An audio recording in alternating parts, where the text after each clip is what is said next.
अस्सलातु वस्सलामु अलैका या सय्यदी या रसूल अल्लाह, अस्सलातु वस्सलामु अलैका या सय्यदी या ख़ातमन नबिय्यीन। एक भाई ने सवाल पूछा है कि लोगों को घरों में जमा करके, किसी भी घर में अगर कुछ लोगों को बंदा जमा करे तो वहाँ पर बैठकर ख़त्म पाक पढ़ें, यानी कुरान पाक की तिलावत करें और फिर उसके बाद दुआ मांगे।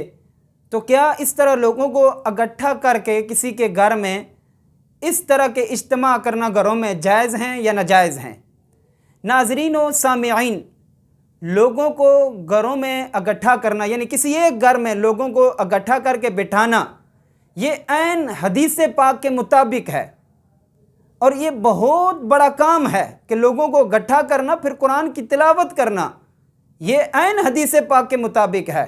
नबी पाक साहिब सल्लल्लाहु अलैहि वसल्लम का फरमान मुबारक है, मजतमा कौमुन फी बैतिन मिन बुयूतिल्लाहि व यतलूना किताबल्लाहि व यतदारसूनहु बैनहुम इल्ला नज़लत अलैहिमुस सकीना व गशियतहुमुर रहमा व हफ़्फ़तहुमुल मलाइका व ज़करहुमुल्लाहु फी मन इंदहु औ कमा क़ाल अलैहिस्सलाम।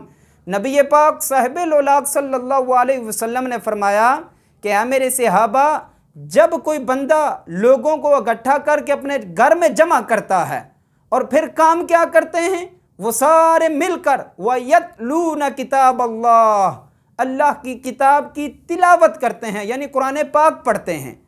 अब जब कुरान पाक पढ़कर फारिग होते हैं फिर क्या होता है, वयतदारसूनहु बैनहुम, उनके दरमियान कोई आलम दीन वाज़ नसीहत करता है। तो ये अदा अल्लाह रब्बुल इज़्ज़त को इतनी पसंद है कि इस अदा पर अल्लाह रब्बुल इज़्ज़त उन तमाम लोगों को 4 इनामात अता फरमाता है। पहले नंबर पर यह इनाम मिलता है, इल्ला नज़लत अलैहिमुस सकीना, उन पर अल्लाह रब्बुल इज़्ज़त सकीना की बारिश का नुज़ूल फरमाता है। अब सकीना उसको कहते हैं, मुहद्दिसीन फरमाते हैं, जो दिलों को सैराब करती है, जो दिलों को सुकून देती है, वो बारिश होती है उन लोगों पर। दूसरा इनाम व गशियतहुमुर रहमा, अल्लाह की रहमत उनको ढांप लेती है। तीसरा इनाम व हफ़्फ़तहुमुल मलाइका, जितनी देर वो उस भाई के घर बैठते हैं, कुरान पाक की तिलावत करते हैं, वाज़ व नसीहत किसी आलम दीन की सुनते हैं, तो फरिश्ते उनकी हिफाजत करते हैं। और चौथा इनाम व ज़करहुमुल्लाहु फी मन इंदहु औ कमा क़ाल अलैहिस्सलाम, अल्लाह के महबूब सल्लल्लाहु अलैहि वसल्लम ने फरमाया, ऐ मेरे सहाबा, जो ये अमल करता है उसे सबसे बड़ा इनाम ये मिलता है, जितनी देर वो उस महफिल में बैठा रहता है अल्लाह रब्बुल इज़्ज़त उसका ज़िक्र अपने हुजूर फरिश्तों में करता रहता है। ये कितना बड़ा इनाम है।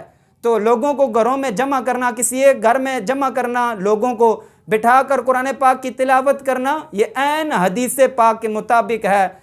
हमें चाहिए कि हम किसी के घर में अगर जाएं तो वहाँ पर बैठकर थोड़ी देर ही फातिहा शरीफ पढ़ लें, सूरतुल इखलास 3 मरतबा पढ़ लें, वहाँ हमारा जाना भी बरकत बन जाएगा।